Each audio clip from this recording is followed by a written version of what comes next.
Hey everyone, welcome back to the channel. Today, we're diving into a chilling case that unfolded in California in 2015. It's a case filled with family betrayal, murder, and a twisted desire for control that ended in tragedy. On Monday, September 14, 2015, 16-year-old Nolan Buchanan felt on top of the world. The day before, he had enjoyed a perfect Sunday with his girlfriend, attending Mass and hanging out with friends. Nolan believed he was about to take over Buchanan Construction, his family's company.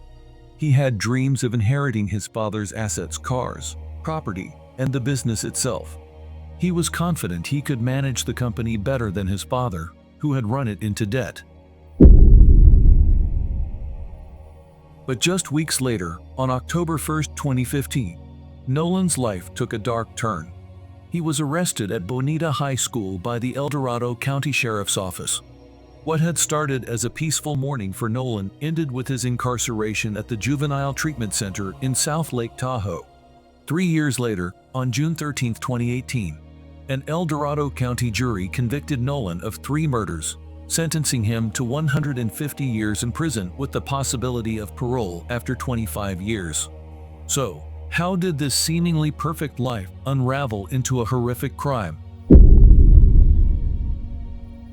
Nolan's father, Adam Buchanan, owned Buchanan Construction. After his first marriage ended, he raised Nolan on his own until meeting Molly McAfee, who would later become Nolan's stepmother. Molly and Adam had a son together, Gavin, and the family appeared to live a comfortable life, visiting their vacation property in Greenwood, California.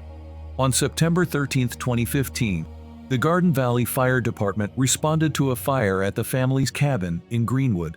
The fire consumed 10 acres of land, and while firefighters initially thought they were dealing with a simple wildfire, their discovery at the scene changed everything.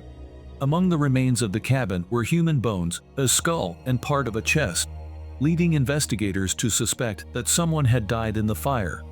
A police investigation soon revealed that this wasn't an accident. Forensic evidence found a skull with a bullet hole, and it was clear that this was no ordinary fire.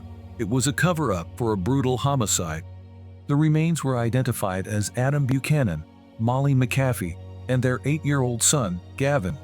All 3 had been shot before the fire.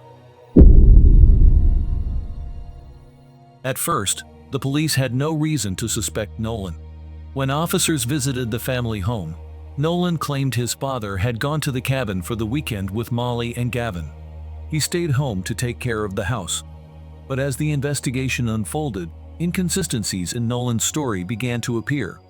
Detectives initially suspected a disgruntled employee or a neighbor after learning about disputes over the family's business and property.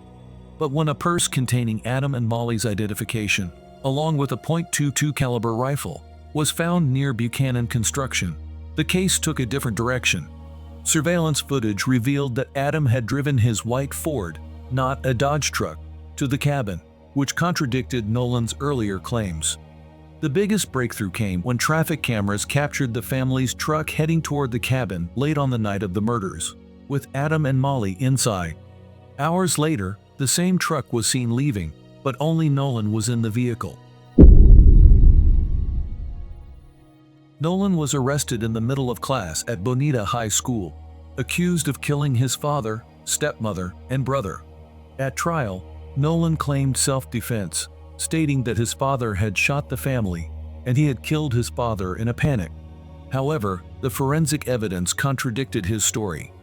The angle of the gunshot wounds and the discovery of gasoline used to start the fire pointed to premeditation.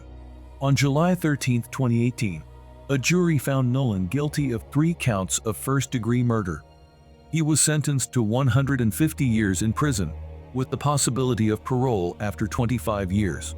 While Nolan insists on his innocence, the evidence, including the creation of an alibi and financial motives, led to a different conclusion. That's the tragic case of Nolan Buchanan. What are your thoughts?